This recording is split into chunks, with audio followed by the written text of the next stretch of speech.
Nós vamos conversar novamente sobre o momento ou o tempo da velhice. E olhando já o horário, eu sei que eu não vou terminar hoje. Então,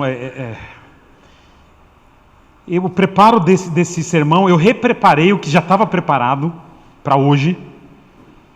E toda vez que eu mexo com isso, realmente cavoca lá fundo no coração.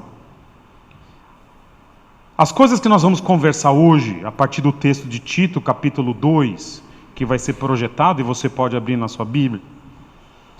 No começo, quando eu comecei a preparar algo, há várias semanas atrás, olhando a realidade do texto bíblico versus a realidade das pessoas. Obrigado, meu filho.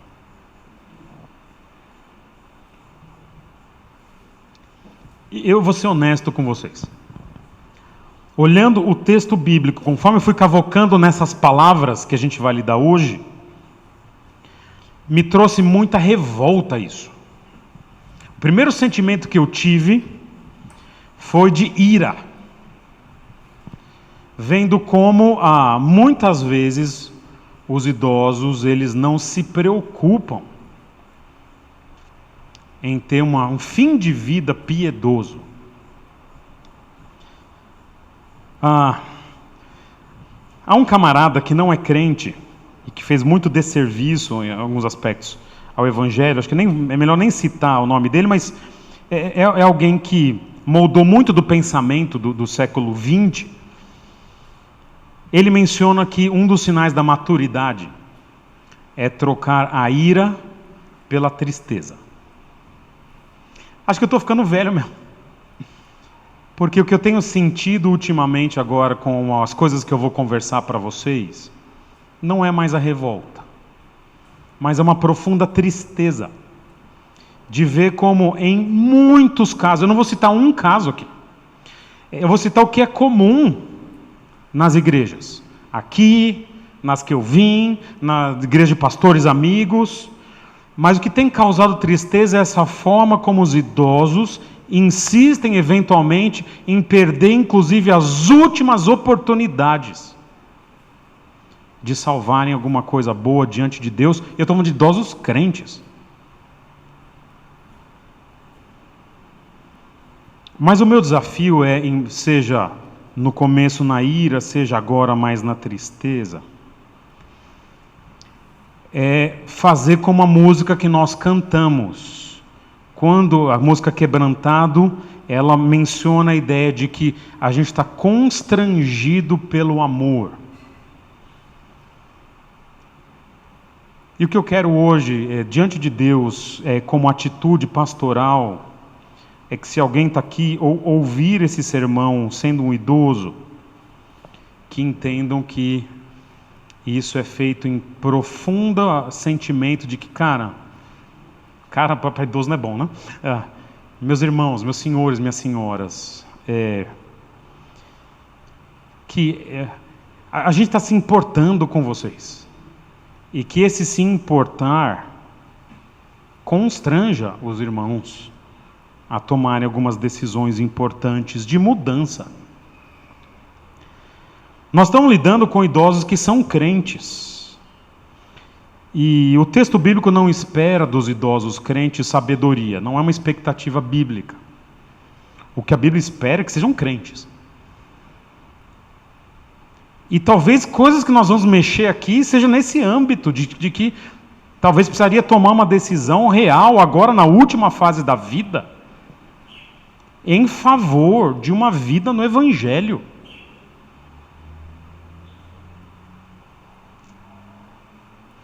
Passarinho está piando. O que nós vamos fazer hoje aqui? Nós começamos semana passada lidando com uma ressalva. Eu disse que eu não sou idoso ainda.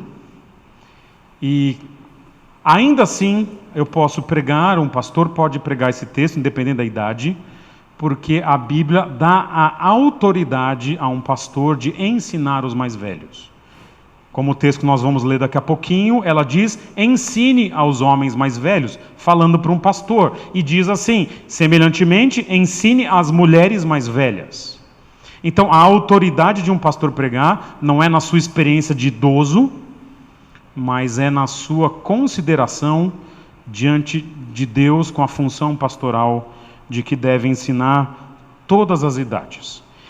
Tendo feito a ressalva, estabelecida a autoridade bíblica para falar sobre um tema que eu não vivi, a gente começou a conversar sobre as características bíblicas da idade, da velhice.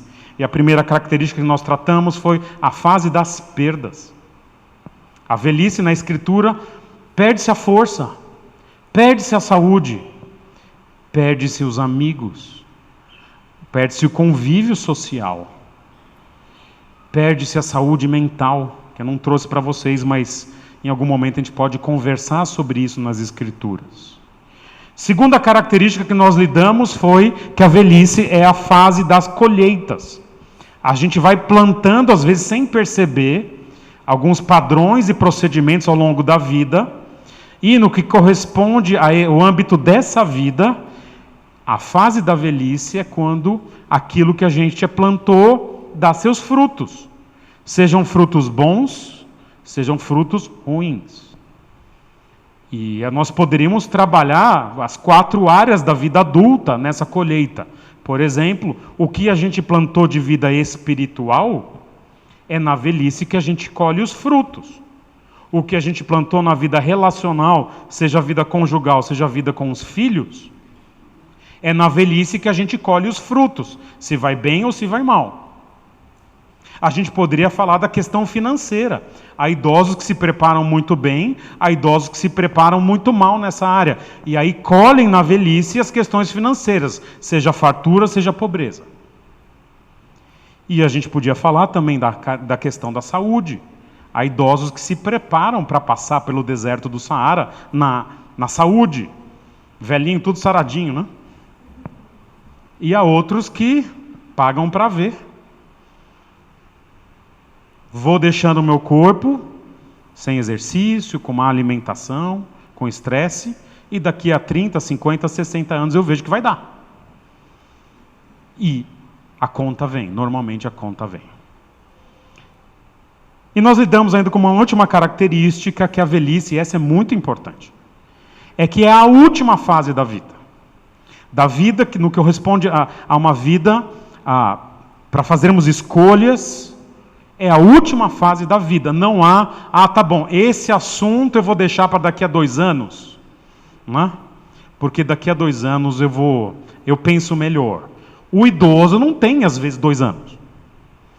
Isso eu resolvo semana que vem. Então, semana que vem para alguém de 90 anos, é uma incerteza muito maior do que na nossa, embora para nós também seja alguma incerteza. Mas para o idoso de 99 anos, eu resolvo amanhã. Então, se houver amanhã, e essa dimensão de que é agora ou nunca, tem que estar presente na vida dos nossos idosos. Quero então, hoje, trabalhar as características que a Bíblia espera de um idoso, versus as características que os idosos normalmente manifestam.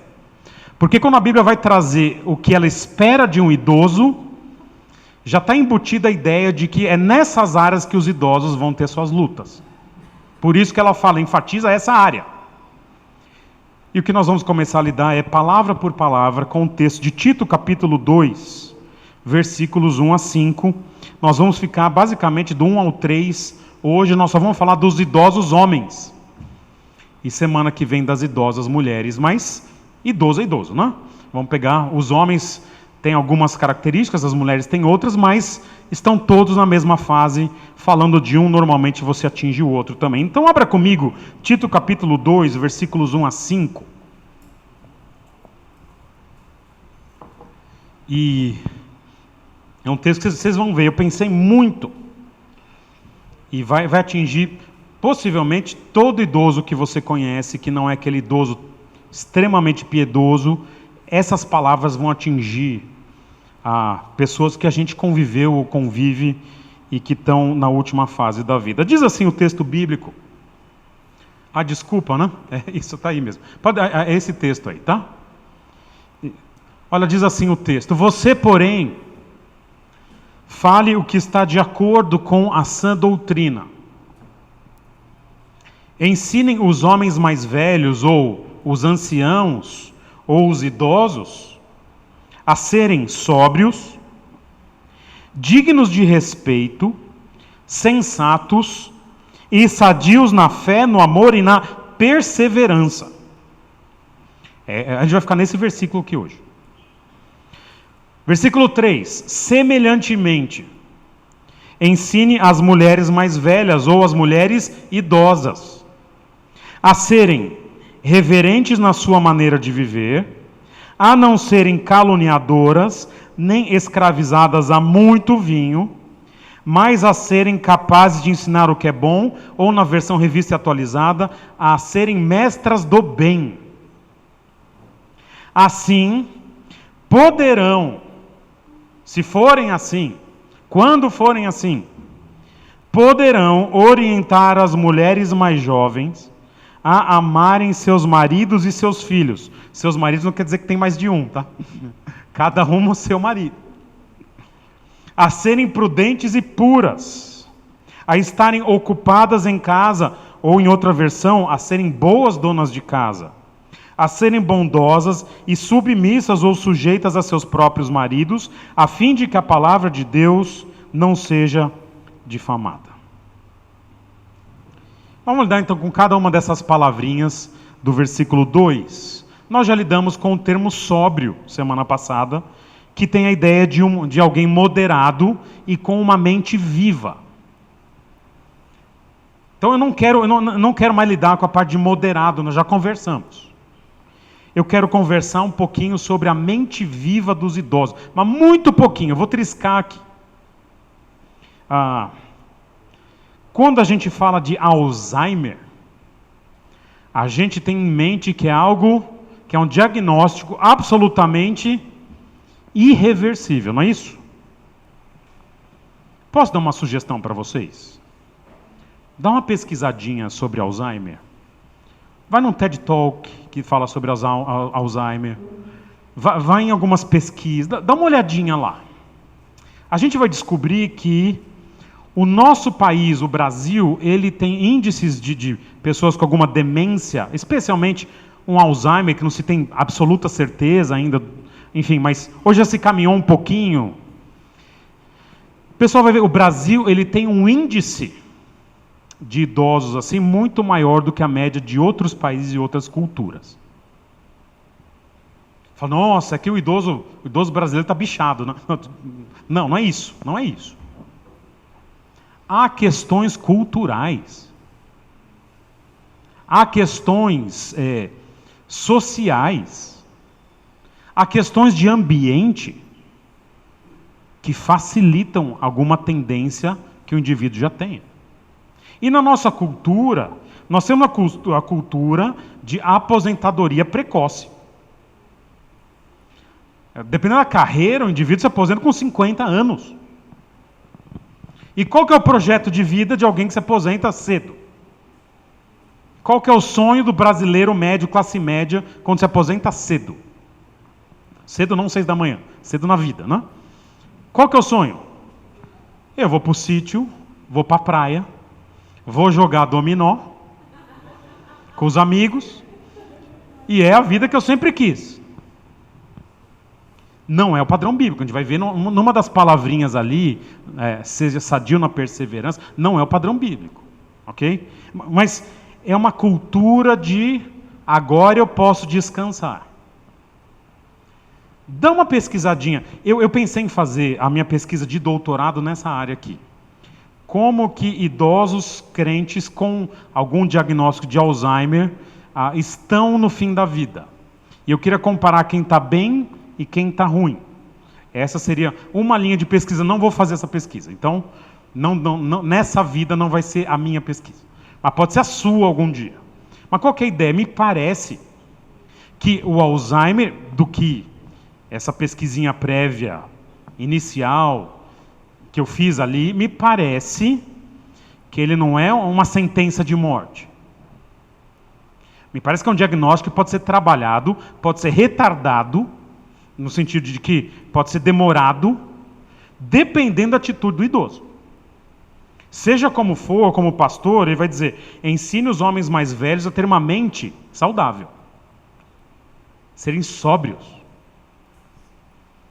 E é papel pastoral intervir nisso. Meu senhor, minha senhora, precisa exercitar essa mente assim, assim, assado. Não?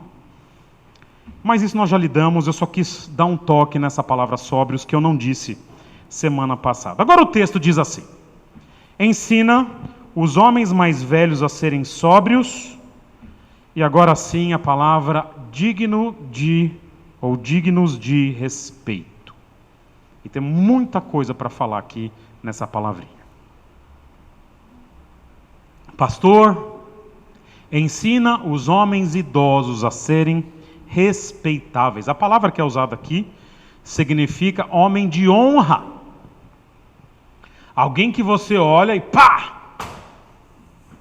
Inspira honra, posição de sentido. Alguém que você olha que é honrável. Há pessoas idosas que imediatamente despertam em nós, sabe? Chama de senhor, às vezes você não chama ninguém de senhor, vem determinada pessoa e fala: o senhor está bem? Há idosos que despertam em nós, você fica com vergonha. Nossa, fulano foi na minha igreja. Né? Eu que faço muita brincadeira, se chega o seu Davi Cox aqui, entre nós, vai ser um culto, eu não vou fazer uma brincadeira, tudo bem? Eu quero pregar para vocês hoje aqui. Então, o que aconteceu com o seu Davi Cox está aí. Não. Desperta em nós essa... Por outro lado, às vezes chega um senhor na rua, não na igreja, da mesma idade, falastrão, pinguço, tem um gingado de malandro, já viu o gingado de malandro? Não tem? Não tem? Você bate o olho na rua e fala: cara, esse senhorzinho andando assim, você fala: rapaz, desperta em nós alguns sentimentos, mas não de honra. Eu sei que é um juízo que você faz, às vezes o camarada né? Mas chega idoso, indiscreto, falastrão, imoral, fazendo piadinha. Cara, o sentimento, em vez de ser de honra, é de desprezo. Me lembro de um determinado senhor, não é do nosso contexto aqui, acho que a maioria de vocês não sabe quem é. Mas é um senhor crente, foi pastor. E convivi com ele em determinado momento, e ele um dia chegou no meu ouvido, foi falar um negócio: Pedro, vem cá. Rapaz, quando alguém chega para falar algo no seu ouvido, ou é uma coisa muito importante, mas, rapaz, lá vem. Piada imoral. Impublicável. Há idosos cuja palavra é temperada sempre com acidez, com dolo. Comentários maldosos. Nossa. Pessoa chega, você falou: oi, tudo bem? Primeira coisa, o camarada te faz um comentário sobre aparência, sobre o que for. Fala: meu, tem 80 anos e ainda é assim. Outros simplesmente, com conversas tolas. Com idosos assim, eu vou contar o segredo para vocês. Vocês que são mais jovens, vocês vão me entender. Há pessoas que chegam com papos tão ruins e comentários tão maldosos que acabam, eventualmente no contexto mais íntimo, familiar ou o que for, todo mundo lida com aham. A pessoa fala, ele acha que está arrasando, e os mais jovens estão olhando um para o outro e falam: concorda para não criar problemas. Tem esse sentimento, sabe? Vai falando aí, meu senhor, pode ir falando, minha senhora, aí vai falando. A gente depois, os adultos conversam. Na nossa cultura, o ser respeitável, ele tem muito que ver com a forma como a gente se apresenta.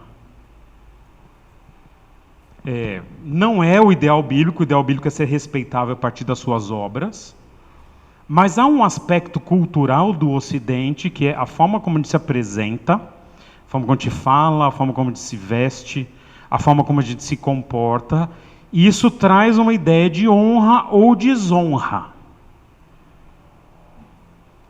E eu quero falar um pouco, o que eu vou falar aqui não é Bíblia, mas tem que ver com a cultura brasileira no que diz respeito à honra. Depois, se você precisar ou quiser, a gente pode conversar sobre materiais que lidam com cultura brasileira, enfim. Falando um pouquinho, então, de como os idosos se apresentam eventualmente. Eu vou falar algo que eu penso e que pode estar errado. Vocês vão me ajudar. Se você é idoso, se você é jovem, tem pais idosos, vocês vão me ajudar a pensar se é assim. Na nossa cultura, um idoso respeitável, ele tem que tomar uma decisão ele tem que escolher um dos lados do que eu vou te falar. É o que em inglês a gente chama de trade-off. É uma escolha mutuamente exclusiva. Se você escolher uma, você não tem a outra. Se você escolher a outra, você não tem uma. Na nossa cultura, ou o homem idoso é respeitado, ou ele tenta ter uma aparência de jovem. As duas coisas juntos não dá. Já observaram isso? Estava de homens idosos. Ou o indivíduo se apresenta na cultura, ok? Na forma como ele fala, na forma como ele se veste, na forma que ele faz o cabelo dele. Ou ele tenta parecer jovem, ou ele é respeitado. Não, as duas coisas não dá. Pensa nisso. Na cultura brasileira é assim. Pode ser que em outra cultura seja diferente.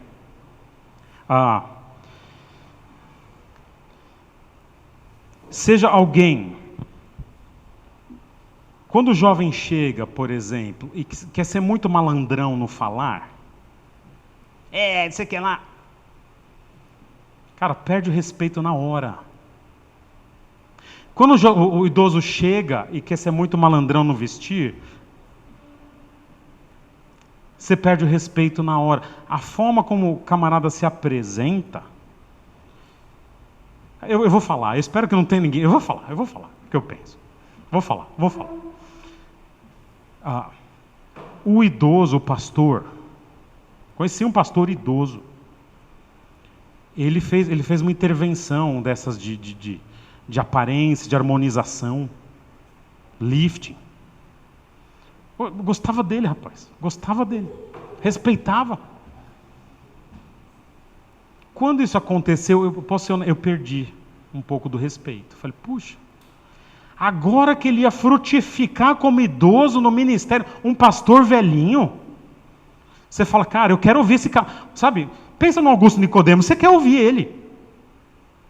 Mas quando o cara chega, quer ser... Meu senhor, o senhor tem 80 anos.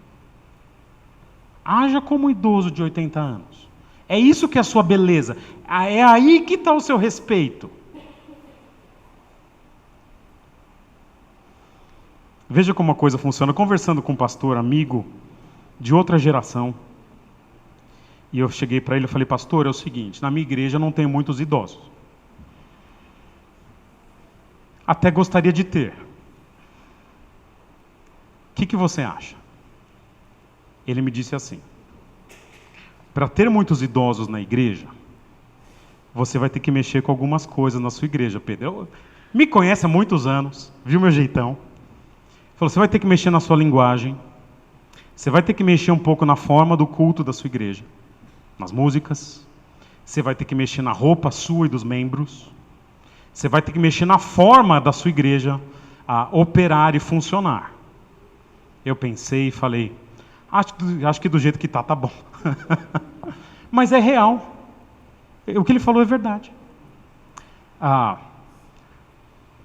As gerações, elas olham essas coisas. Os idosos, muito provavelmente um idoso chega aqui e vê um pastor um pouco mais jovem, com esse jeito de falar, e talvez fale, não é para mim. E talvez eu não queira um idoso que olha essas coisas primeiro. Mas que isso é verdade, é verdade. Tanto a gente olha os idosos e tem um tipo de respeito, como eles olham para nós e também tem um tipo de respeito a partir dessas coisas. E a gente tem que avaliar o preço que a gente tem. E um dos preços que nós temos é, se a gente quer ser respeitoso, ou melhor, se a gente quer ser respeitado, nós vamos ter que assumir características culturais que inspiram alguns tipos de respeito.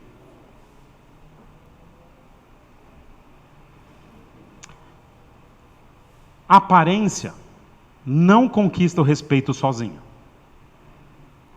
O apóstolo Paulo, quando ele fala de respeitável, ele não está preocupado com a aparência. Ele está preocupado num idoso que seja crente, gentil, educado, honesto, sóbrio, crente, discreto. Mas o respeito começa da forma como a gente se apresenta. Ninguém respeita um pastor que prega de sunga. Ninguém. Não é verdade?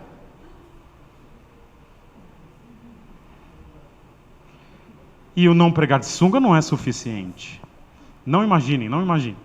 Não, tira essa imagem, tira. Não deixa entrar.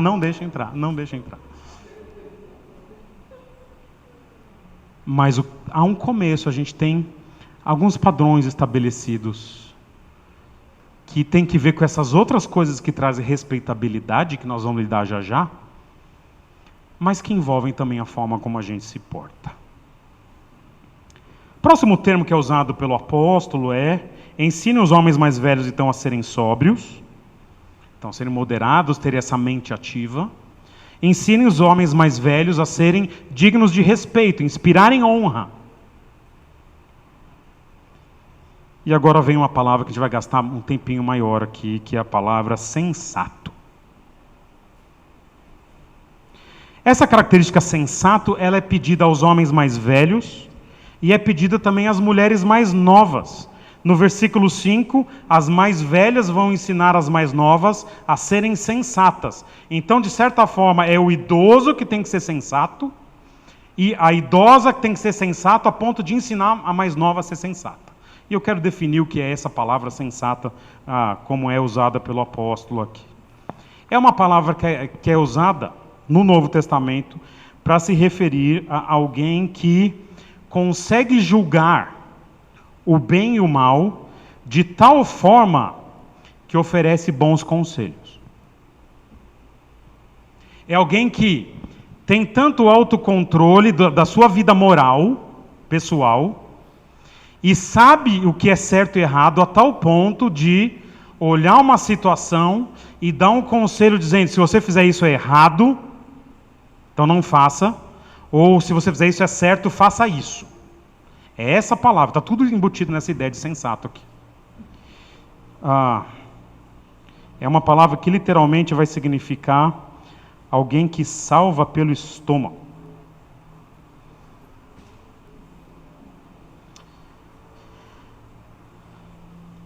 Padrão bíblico para um idoso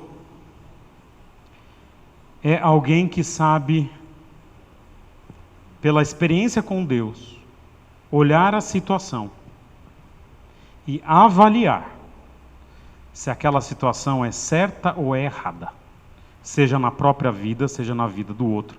E nós precisamos conversar sobre isso. Aqui é o maior desafio dos idosos da nossa geração, um idoso capaz de dizer: filho, não faça isso, é errado. Filho, faça isso aqui, eu sei que dói, mas é certo. O que eu vou citar para vocês agora, os casos que eu vou citar, se segurem na carteira, vai doer. Eu não vi uma vez. Eu não vi uma vez na vida. Estou trazendo o caso que você viu uma vez. Não vi uma vez. Não vi duas vezes. Não vi 2 vezes. 5 vezes você viu. Não vi 5 vezes. O que eu vou citar para vocês aqui, eu poderia citar casos e casos e casos e casos e casos e casos aqui dessa igreja de fora. E eu peço que todos se segurem agora, porque agora, no sensato, Eu vou fazer a ilustração que vocês já me conhecem aqui. Há situações que são um câncer.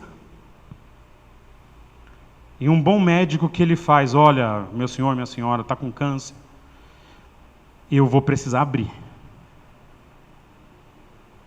Você vai deitar numa maca, eu vou abrir. E eu vou tirar. Não vai ser fácil, vai doer. Nós vamos mexer no sensato agora. E vai doer.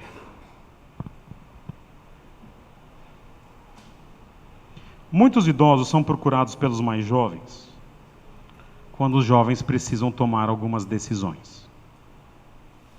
Jovens, não procurem os idosos porque eles são idosos. Procurem pessoas para conselhos porque essas pessoas são bíblicas.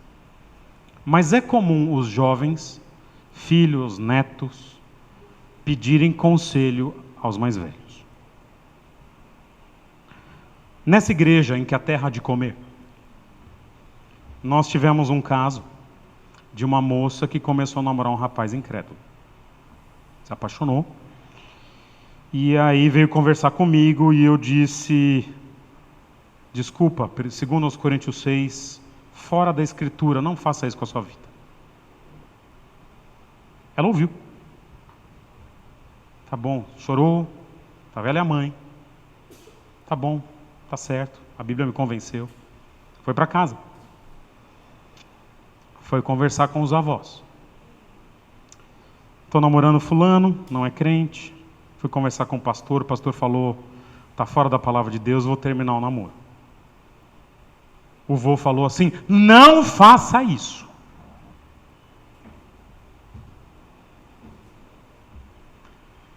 Aquele homem tinha abandonado a igreja por mais de 20, 30 anos. Não essa igreja, a igreja de onde ele vinha. Para casar com a avó, que não era crente. E ele sempre culpou a igreja por esse abandono, onde já se viu. Essa senhora se converteu depois de muitos anos, e o avô disse o seguinte, não, a igreja não é assim que funciona, a igreja não pode fazer isso. É? Pegamos o texto de 2 Coríntios 6, lidamos aqui na igreja, lidamos com a família, lidamos com a mãe de novo. Fim da história. Essa moça foi disciplinada pela igreja. Foi procurar outras igrejas que aceitassem a situação. Não conseguiu. Foi para o mundo. Está no mundo até hoje. Recebeu informações recentes. Família longe de Jesus, longe da igreja. E só para completar, o rapaz incrédulo tinha dito que o namoro deveria ser um pouco mais próximo ou íntimo do que só andar de mão dada. Isso já faz vários anos, os irmãos, alguns da antiga aqui lembram. Outro caso comum, a moça vai ficando mais velha e não casa. Acontece. O rapaz também, mas é mais comum com a moça. A gente já viu o caso de rapaz, mas acontece, não casa. Conheço vários casos, vários casos. Na igreja tem mais moça do que rapaz. Acontece. De repente, conheço rapaz não crente, e acho tão interessante, né? Os rapazes não crentes são sempre melhores, não? Parece que o povo que Deus redimiu não serve para nada. O povo bom está lá fora.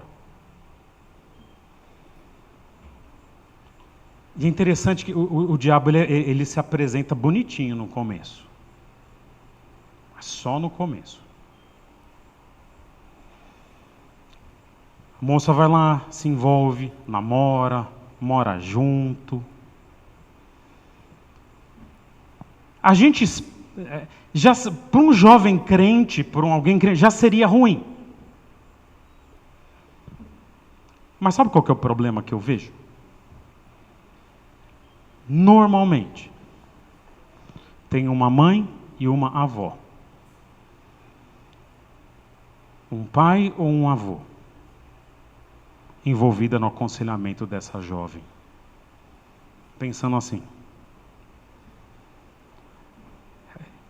Esses senhores idosos não vão pensar dessa forma, mas é assim que eles pensam sem saber.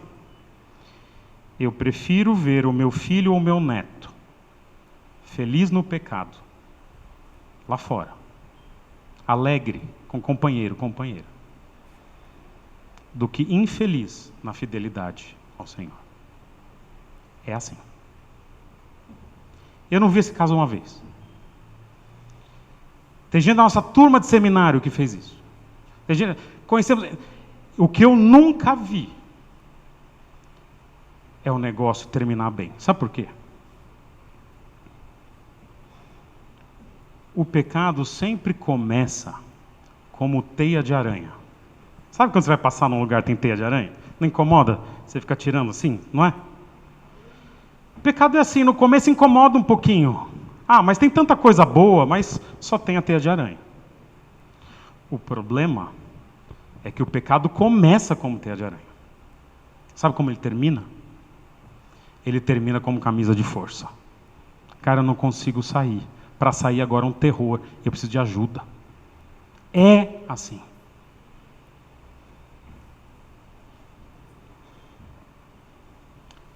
O que a Bíblia espera de um idoso é que ele saiba julgar e dar conselhos bíblicos.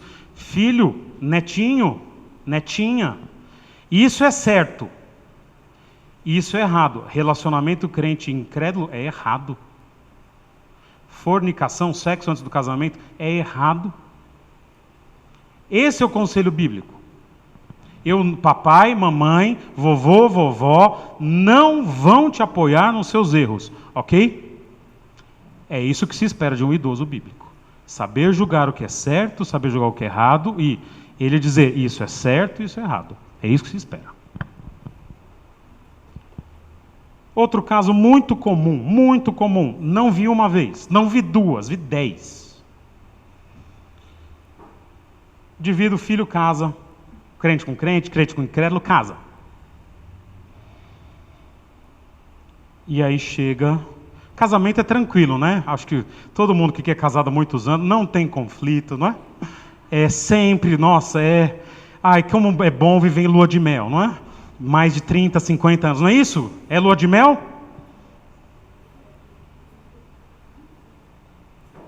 Ou eu estou muito fora, ou quem diz isso está muito fora da Escritura. Veja, tem dificuldades no casamento, não tem? Tem fase difícil. E aí o filhinho, o netinho, chega para o papai, para o vovô, para a mamãe e fala: filhinha, né? Casei com um monstro. Olha, você não tem noção, mamãe, papai, vovô, vovó. O que um pai, uma mãe, um vô, uma avó bíblicos vão dizer? Ok, é possível. Dificilmente só tem um monstro na sua casa. Mas casou? É a forma que Deus está usando para você melhorar e Deus trabalhar o seu caráter. Deus te abençoe nos próximos 50 anos. Isso é um conselho bíblico.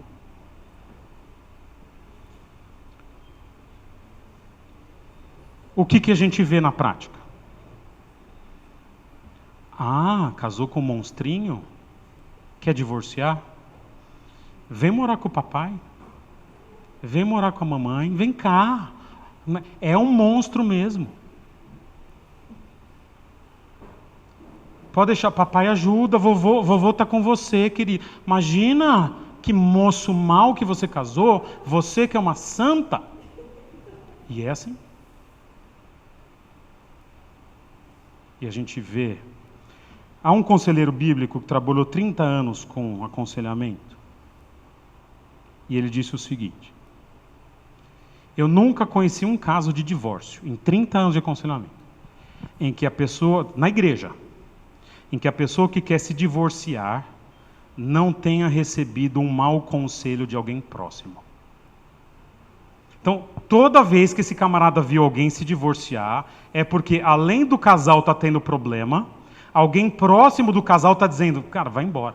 Eu te ajudo. Larga desse traste. Não estou dizendo que não existem divórcios bíblicos, existem dois. O caso de adultério e o caso de abandono da parte incrédula, ok? Só que ainda nesses casos tem muita conversa para acontecer antes do divórcio. Tem que haver perdão, independente do divórcio. Uma coisa é continuar casado, outra coisa é perdoar o pecado. Perdão você não tem opção. Casamento a gente conversa. Mas só nesses dois casos. Mas o que a gente vê, começa a dar conflito no casamento, e o conselho que eu dou para quem vai casar é: seu pai e sua mãe pode ser o mestre do universo de casamento. O cara escreveu livro, Pai e mãe normalmente não são bons conselheiros para crises conjugais. Porque eles não são neutros. Eles meio que estão envolvidos, ou em favor do filho ou contra, né? Mas normalmente não é ali. Deus não preparou papai e mamãe. Você abandona, você deixa pai e mãe. Abandona no sentido de não é mais um âmbito de autoridade. Então, pai e mãe apoiar divórcio, cara, o que eu tenho visto é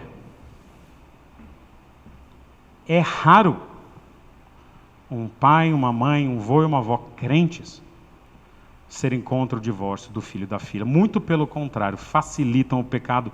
Só que a Bíblia diz, em Malaquias capítulo 2, eu odeio o divórcio. São poucas coisas que Deus odeia.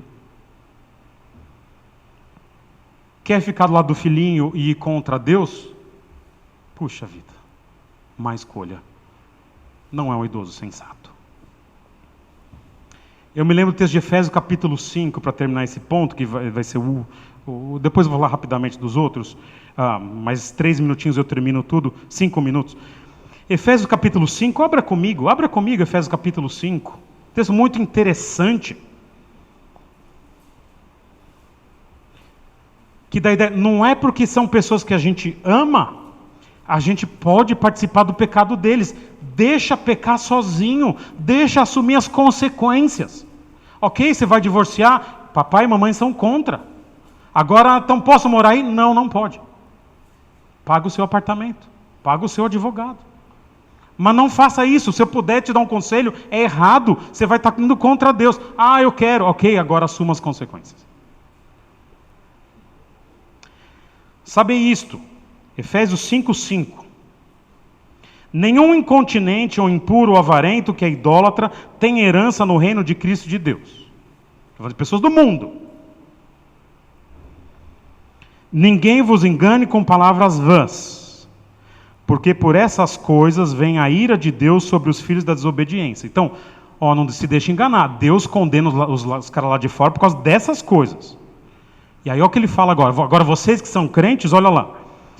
Portanto, não sejais participantes com eles. Não participa do que eles fazem. Não dá apoio. Não seja cúmplice. Segue o texto. Pois outrora vocês, agora ele está preocupado com os crentes aqui. Éreis trevas. Pois outrora éreis trevas, porém agora vocês sois luz do Senhor e andai como filhos da luz. Porque o fruto da luz consiste em bondade, justiça, ou seja, essa justiça aqui é fazer o que é certo. E verdade, provando sempre o que é agradável ao Senhor. E mais uma vez, e não sejais cúmplices nas obras infrutíferas das trevas, antes, porém, reprovai-as. Não é porque é filho que não é pecado. Adultério, filhão, pecado. Divórcio, causa não bíblica, é pecado. Fornicação, é pecado. Não sejais cúmplices nas obras infrutíferas das trevas, antes, porém, reprovai-as. Filho, eu te amo, dou minha vida por você, mas isso que você está fazendo está me colocando numa situação que eu tenho que ir contra o meu Deus e a sua palavra, e isso eu não vou fazer.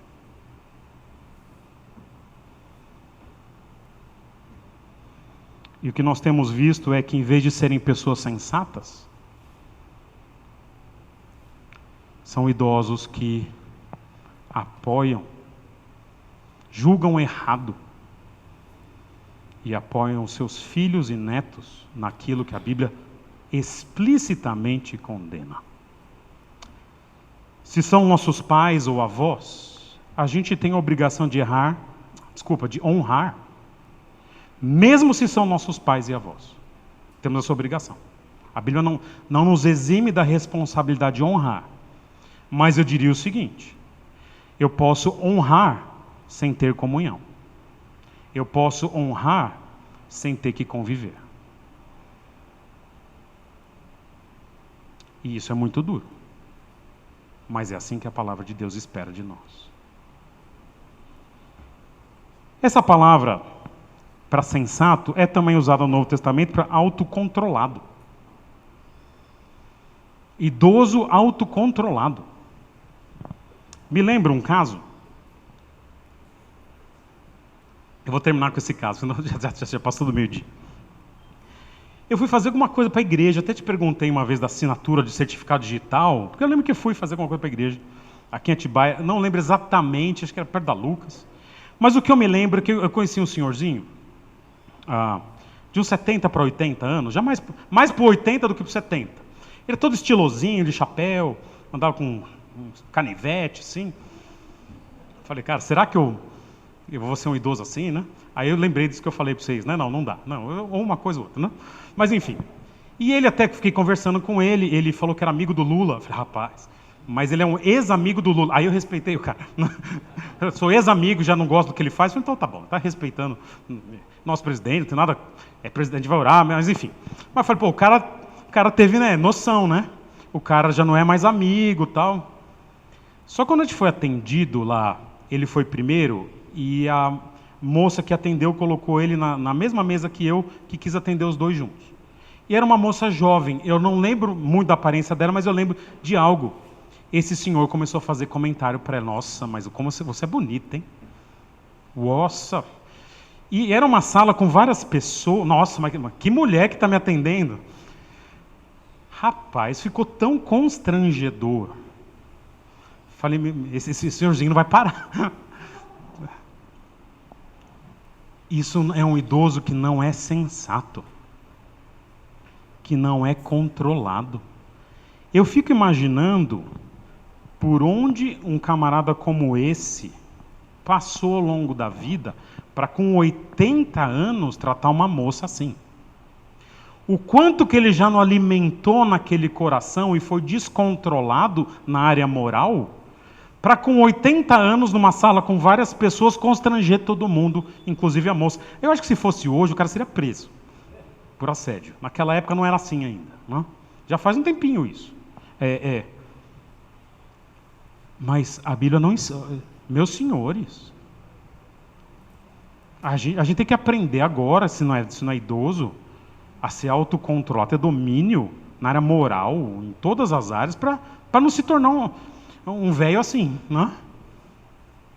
E está tudo dentro dessa palavra. Não é só saber o que é certo e errado, tem que saber e saber julgar, para inclusive poder... deixa eu conversar... É gostoso isso, né? Deixa eu conversar com aquele senhor da igreja, porque ele é um homem que ele é muito sensato naquilo que ele diz. Se for errado, ele vai me dizer. Se for certo, ele vai dizer também. E se for nem certo nem errado, que tem coisa que é só opção da vida, ele vai me falar também.